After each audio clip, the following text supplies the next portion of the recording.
이나 그런 것도 좀 다 다를 것 같거든요. 네, 당연히 다릅니다. 그래서 이 부분이 굉장히 중요한데요. 네. 저희가 사실은 뭐 일반적으로 올바른 습관을 가져라, 올바른 자세를 가져라는 것은 굉장히 중요하고, 그런데 아까 보신 그 유연성 운동이나 근력 강화 운동은 또 허리에 질환에 관계없이 또 어느 경우든지 다 필요합니다. 네. 또 수영을 한다거나 가벼운 워킹 같은 것도 질환에 관계없이 굉장히 중요한데요. 그러나 중요한 것은 이제 우리가 디스크가 있느냐, 흔히 이제 디스크라고 얘기하는데 추간판 탈출증의 경우나 네. 또는 척추관이 좁아져서 있으신 분들은 반대 운동이 됩니다. 그래서 우리가 그런 경우에 반대 운동을 하게 되면은 통증이 훨씬 더 심해지고 악화가 되는 결과가 있어요. 그래서 정확한 처방에 따라서 운동을 하시는 게 굉장히 중요하겠습니다. 네.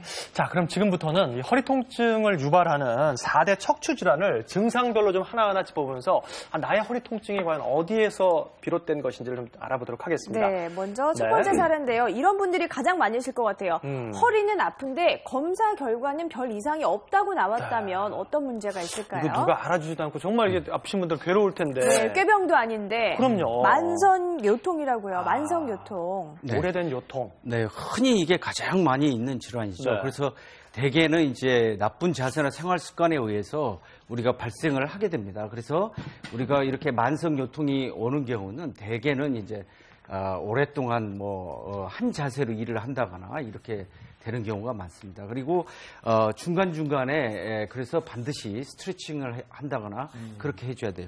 그래서 근육 쪽이나 이런 척추 주위에 있는 근육 같은 경우가 많이 문제가 돼서 발생하는 경우가 흔히 많이 있습니다. 그 외에도 이런 인대나 이런 부분이 문제가 되는 경우죠. 네. 그래서 이제 자세히 보시면 목에도 이렇게 약간의 전만이 필요하게 됩니다. 그러니까 약간 일자목이 아니고 약간 이렇게 뒤로 젖혀져야 되는 거죠. 그러니까 이런 경우가 안 되는 경우는 대부분이 컴퓨터를 오래 목을 이렇게 쭉 빼고 한다거나 쉬지 않고 계속 같은 자세로 나쁜 자세로 일을 한다거나 하는 경우입니다.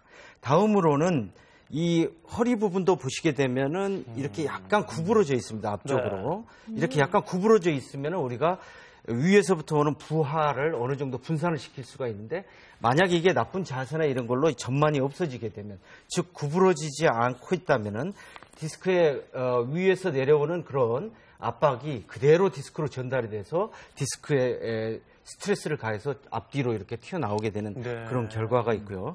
다음으로는 측만입니다. 그래서 이제 우리가 흔히 얘기할 때 삐뚤어진 자세로 오래 앉아 있다거나 했을 때는 허리가 휘어지게 되죠. 그러면 허리에 있는 이런 관절들이나 근육들이 한쪽이 과도하게 스트레스를 받게 됩니다. 그래서 통증이 앞통증이나 이런 것들이 발생을 하게 되는데요.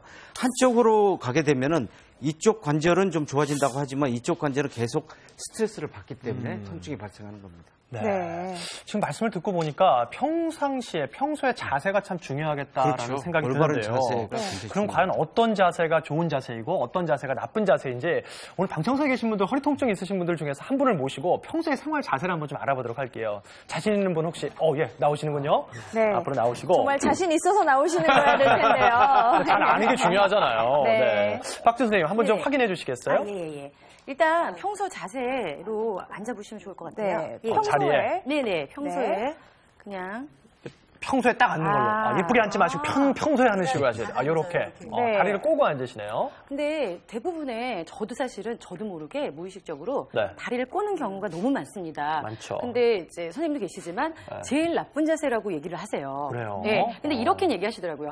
요게 만약에 5초 했으면 반대쪽 5초는 괜찮다. 근데 정확하게 그렇게 시간을 지킬까요? 그래서 아예 이 자세를 안 취하시는 게 좋습니다. 습관 때문에 한쪽으로만 하게 되는 경우가 많아요. 네, 그래서 그렇군요. 이 동작에서 제가 교정을 해드리자면요. 일단은 다리는요, 일자, 이렇게 일자로. 90도, 이 각도 자체가 90도를 유지해주시면 좋고요. 여기서 너무 힘을 주실 필요는 없어요. 근육들이 너무 또 긴장해도 필요하시니까요. 편안한 자세로 취하시고요. 그 다음에 제일 중요한 게 사실은 의자에서 제일 중요한 게요. 힙. 엉덩이가 깊숙이 들어가야 됩니다. 그게 좋은 거예요? 예. 제일 중요합니다. 지금 이제 뜨시면 안 돼요. 떠 있거든요? 네네. 등받이와 등이 좀 떠 계신데. 그래서 최대한 더 밀어 넣어보세요. 밀착해서. ong덩이를. 그렇죠. 착 달라붙는 느낌이네요. 네네네. 90도 각도를 편안하게 유지하시고요.